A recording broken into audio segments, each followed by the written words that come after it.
রব্বুল আলমিনের কাছে লাখ লাখ শুক্রিয়া। আলহামদুলিল্লাহ, দেশনেত্রী বেগম খালেদা জিয়া গত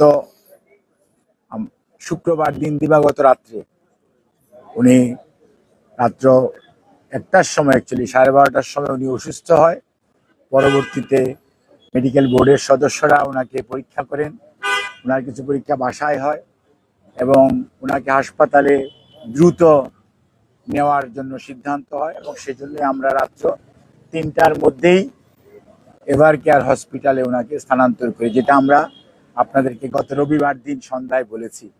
এবং পরবর্তীতে মেডিকেল বোর্ডের সকল সদস্যদের, অর্থাৎ doctor Shahabuddin Talukdar, professor doctor FM Siddiqui, professor doctor Rafiq Ahmed, professor doctor Shams Monowar, professor doctor Mominuzzaman, professor doctor Reza এবং